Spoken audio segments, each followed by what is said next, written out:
অধিবক্তা ৰামিজ ৰহমান। মই দিল্লী সুপ্ৰিম কোৰ্টত বহুত দীৰ্ঘদিন ধৰি পেলাই মই প্ৰেক্টিছ কৰি আছোঁ। অসমৰ বহুতখিনি মই লিগেল কাম কৰি আছোঁ। এই ভিডিঅ'টো লাইভ অহা এটা কাৰণ হৈছে আপোনালোকক মই পোনপটীয়াকৈ এটা কথা মই স্পষ্ট কৰি দিছোঁ এই ভিডিঅ'টোৰ যোগেদি। ইণ্ডিয়াত আৰু অসমত যিটো পৰিস্থিতি হৈ আছে নিজামুদ্দিন ব্ৰকাৰ্ছ লৈ, সেই পৰিস্থিতিত মই বহুত দুখিত। প্ৰথম কথাটো হৈছে মোৰ মুছলমান ভাইসকল, সেই ভাইসকলে কিয় বুজি পোৱা নাই এতিয়ালৈকে যে কৰোণা ভাইৰাছ বোলা বস্তুটো এটা আল্লাৰ দিয়া এটা ডাঙৰ মহামাৰী। এই মহামাৰীতে কোনো হিন্দু, মুছলিম, শিখ, ইছাই বুলি ভাষা বুজি নাপায়। এইটো খুচুৰা বেমাৰ। যিহেতু আপোনালোকে সকলোৱে অৱগত, যিহেতু আপোনালোকে সকলোৱে জানে যে নিজামুদ্দিনত থকা বহুতখিনি মানুহ এফেক্টেড হৈছে।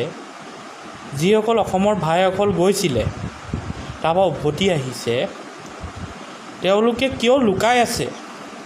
লুকাই থকাটো এটা অপৰাধ হয়, এইটো এটা ক্ৰিমিনেল কনস্পাইৰেচি হয়। ক্ৰিমিনেল কনস্পাইৰেচি কৰিব কেতিয়াও নাপায়। আৰু যিসকল মোল্লা মুফতিসকলে, অসমৰ মোল্লা মুফতিসকলে এটা বিতৰ্ক মন্তব্য দিছে, মই কিছুমান জেগাত শুনি পাইছোঁ যে আল্লাহ ইমান আছে, আমাক আল্লাই বচাব।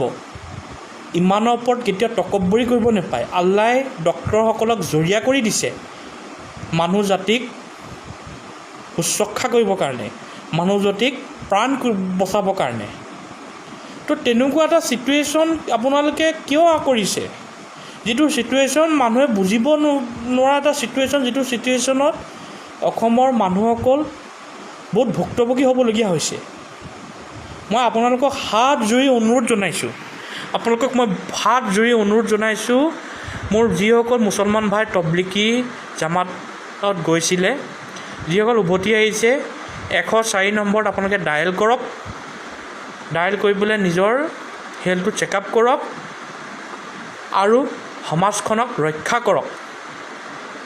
দ্বিতীয় কথাটো হৈছে বুখাৰী শৰীফত এটা হাদিছ আহিছে।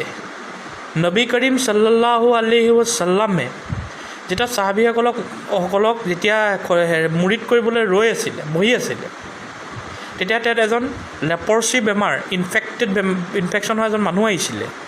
তেতিয়া নবী কৰিম সাল্লাল্লাহু আলাইহি ৱাছাল্লামে ক'লে, তেওঁ কিয় আহিছে? সাহাবীসকলক সুধিলে, তেওঁ কৈছে মুৰিদ হ'বলৈ, তেওঁ বেমাৰ হৈ আছিল। তেওঁ ক'লে তেওঁ য'তে আছে তেওঁলোকে ঘৰলৈ ঘূৰি যাব কোৱা আৰু তাত প্ৰিপকেশ্যন ল'বলৈ কোৱা। আমাৰ আল্লাহ ৰচুলে তেনেকুৱা এটা কথা কৈছে।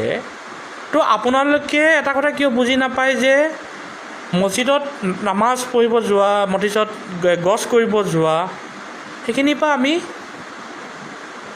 বাচি ৰাখিব লাগে আৰু নিজেও এইখিনি কাম কৰিব নালাগে।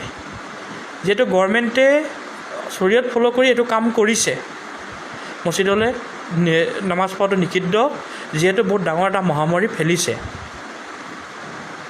আৰু ইয়াত হিন্দু মুছলিম কৰি লাভ নাই, আমি চব ভাই হয়। নবী কৰিম সাল্লাল্লাহু আলাইহি ওয়াছাল্লামে কৈ থৈ গৈছে, যোনে হিন্দুসকলক মনত আঘাত পहुঁচাইছে, আমাকো মনত আঘাত পहुঁচাইছে। দিনে ইছলাম মানে শান্তি, আমন, সম্প্ৰীতি বজাই ৰখা। আৰু অসমৰ মুছলমান যিসকলে এনেকুৱা কাম কৰিছে, তেওঁলোক মুছলমান নহয়। তো গতিকে মই এটা অনুৰোধ জনাইছোঁ, আপোনালোকে যিসকল গৈছে, এতিয়াও সময় আছে, আপোনালোকে নিজে চাৰেণ্ডাৰ কৰক আৰু গভৰ্ণমেণ্টৰ ওচৰত ধৰা দিয়ক আৰু নিজে ফোন কৰি পেলাই 104 নম্বৰত হেল্থটো চেকআপ কৰাই আপোনালোকে কোৱাৰেণ্টাইন হৈ দিয়ক। তো এইটো কৈ মই ভিডিঅ'টো সামৰণি মাৰিলোঁ।